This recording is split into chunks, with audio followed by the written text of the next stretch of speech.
How are IELTS band scores calculated? Well, for reading and listening, it's very simple.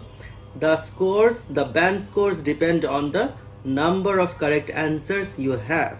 Let's say out of 40 questions, you get 30 correct. That means you get a 7 in the academic module of either the listening or the reading. If you get a 29, that makes it 6.5. If you get 35, that makes it 8. If you get 39 or 40, that makes it 9. So it depends again on the number of answers you have correctly given. For speaking, there are 3 parts, as we all know: part 1, part 2 and part 3, and there are 4 rubric elements or 4 band descriptors of the speaking module.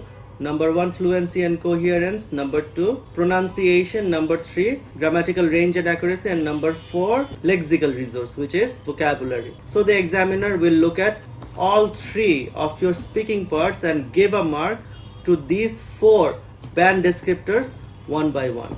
It is not like part 1 he will give you an overall 7, or part 2 an overall 6.5 or something like that. After your whole speaking test, the IELTS examiner will give you a mark for the 4 rubric elements.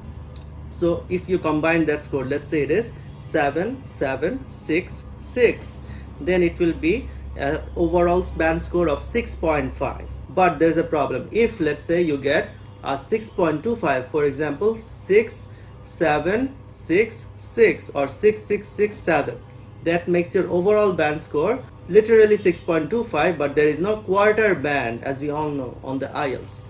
So what will be your overall band score on the speaking module then? Will it be 6 or will it be 6.5? The answer is a little bit heartbreaking. It will actually be 6.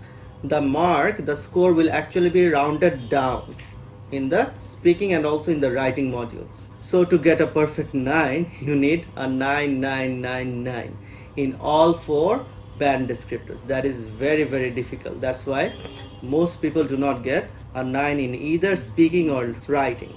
That's the problem. When we come to writing, this band descriptor score is also similar in writing as we just discussed in speaking, but instead of 3 parts, there are actually 2 parts of the writing test: writing test 1 and writing test 2, and they are actually marked by different examiners. Okay, so your writing test 1 will be marked by one examiner and writing test 2 by another examiner. They will give you marks on the 4 individual band descriptors on task achievement or response, coherence and cohesion, grammatical range and accuracy, and lexical resource. So if you calculate them together and then average them, you get a mark, let's say 7 in writing test 1 and a 6 in writing test 2. But these 2 parts are not equal in weight. Writing test 1 has only 33% of the weight of the marks, and writing test 2 has 67%, or to be more accurate, 66.67% and 33.33% in writing test 1, 1/3 and 2/3. Okay, so how do you calculate that? It's a very easy calculation, but if you're not good at maths, here's an easier way to calculate it. Just add your writing test 1 mark and then add 2 writing test 2 marks. Let's say 7 plus 6 plus 6, because it's 2/3 and this is 1/3. 7 plus 6 plus 6 divided by 3. So if you add 7 and then 6 twice, that becomes 19, and you just divide it by 3. That becomes 6.3333. So that is a value that is closer to 6.5 rather than to 6. Again, I'm saying that is a value closer to 6.5, and it is rounded up, not down this time. When the examiners check your writing tests individually, one examiner will check your writing test 1, another will check your writing test 2, then they will actually round down. If it's 6.75, it will be 6.5. If it is 6.25, it will be 6, and so on. But when they just average your writing test 1 and writing test 2 marks, they will actually round up. That's why your writing test 2 is more important, because it carries twice the amount of marks, or twice the amount of weight, or twice the amount of value as writing test 1. But also writing test 1 is also important. 1/3 is not a joke. So here you have it, guys.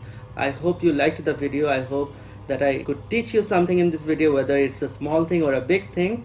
or at least I have clarified your questions, your queries.